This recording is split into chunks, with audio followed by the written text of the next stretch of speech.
Dr. Kevin Rath, Dr. Raja Mahan, dear friends.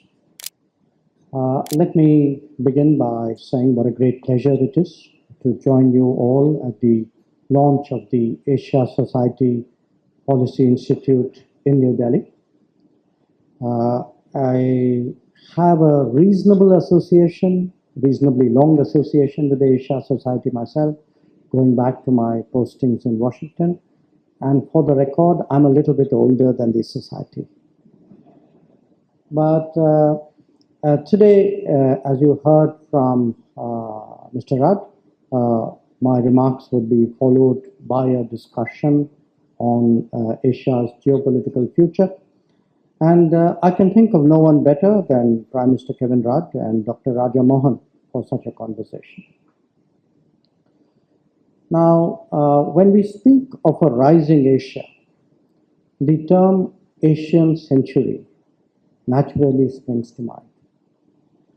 To the sensible and the sober, that signifies a greater weight for Asia in the overall global calculus. To the polemical, however, it has overtones of triumphalism with which India, at least, should not be comfortable. But either way, the Asian century requires an effective management of the contradictions of our continent. And that, in particular, means a modus vivendi among its key players. And that is why rising but divided is such a strong concern. It is said that a prerequisite for an Asian century is an India and China coming together. Conversely, their inability to do so will undermine it. Now, managing contradictions within Asia obviously presumes an acceptance of its diversity.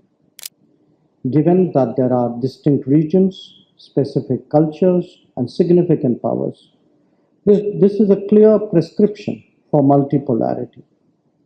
Noting the overall salience of Asia and the international order is so much more today, it also suggests that the outcome in Asia has global repercussions.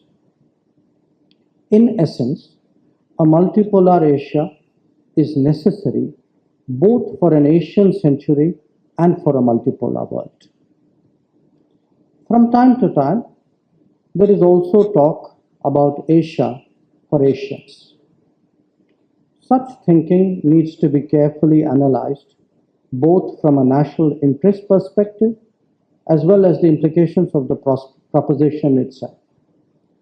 The suggestion that it could be the basis of a united front presumes a stronger convergence within the continent than reality supports. Moreover, a united front works when participants are confident of the vision and, more important, the intent of each other. This requires at least a moderate level of mutual trust. Even in the past, this was not an easy challenge to address. It is obviously much more difficult now. Asia for Asians is also a sentiment that was encouraged in the past, even in our own country, by political romanticism. The Bandung spirit, however, got its reality check within its first decade. Indeed, the experience of the past affirms that Asians are second to none when it comes to realpolitik. For all this talk, it is also a fact that many major Asian nations approach their continent keeping in mind the larger correlation of forces. In some cases, it is part of their ideological outlook. In others, it derives from treaty relationships. And in the case of the ASEAN, it is in fact the very basis of their global relevance. In fact, relatively speaking, it is India whose diplomatic traditions have been more narrowly bilateral. This was particularly the case in dealing with other Asian powers. That too is changing as we have all become more globalized over the last few decades. On this subject, let me also emphasize that a narrow Asian chauvinism is actually against the continent's own interests. Precisely because Asia is so energetic and creative, it would like to benefit from the open doors of other regions. That obviously cannot be a one-way street. Such an outlook also goes against the reality of globalization, whether it is resources, markets, or supply chains. These can no longer be compartmentalized. There are resident powers in Asia, like the United States, or proximate ones, like Australia, who have legitimate interests. Their contribution is also invaluable for securing the global commons. India's universalist outlook, expressed in the belief that the world is a family, encourages it to go beyond exclusivist Asian approaches. Asia's prospects and challenges are today very much dependent on developments in the Indo-Pacific. In fact, the concept itself is a reflection of divided Asia, as some have a vested interest in keeping the region less cohesive and interactive. But the global commons and the international community are better served by collaborative endeavors like the Quad, apparently leaves them cold. Developing even a basic strategic consensus in Asia is therefore clearly a formidable task.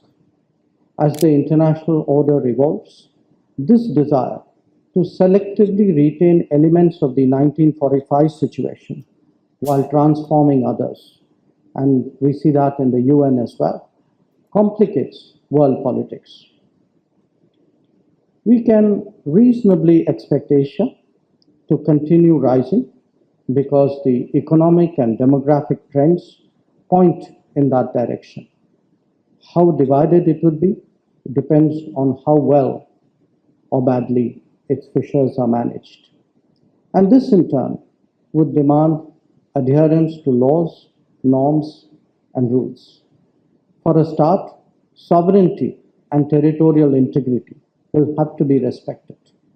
Initiatives that impact the region must be consultative, not unilateral.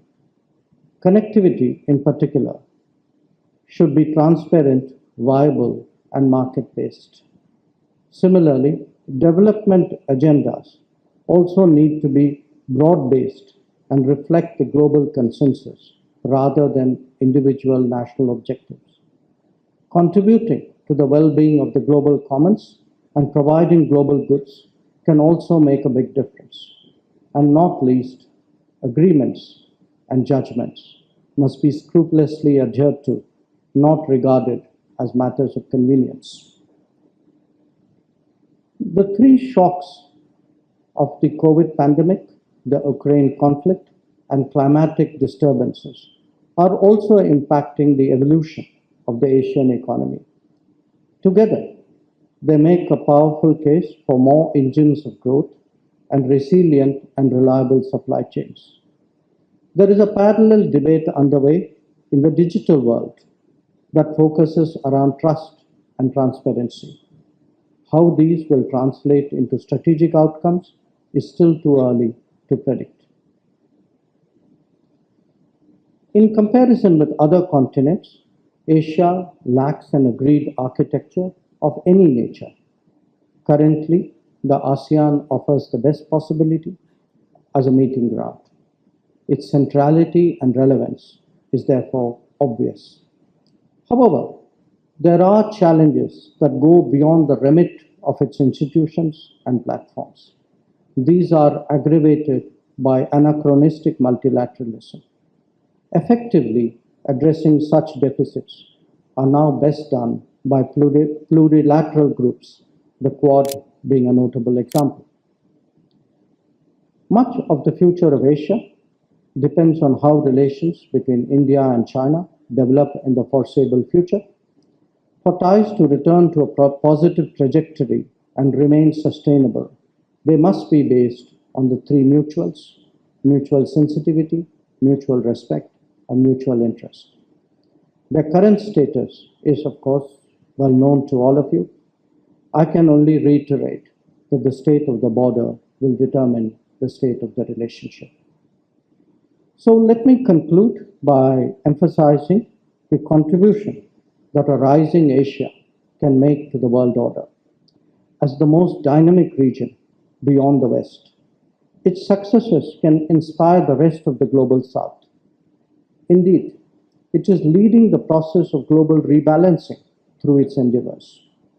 For this to have the widest impact, India espouses a cooperative, inclusive, and consultative approach to international relations. We believe that multipolarity, rebalancing, fairer globalization, and reform multilateralism are all advanced by the progress of Asia. Our diplomacy is accordingly shaped by this belief. Thank you.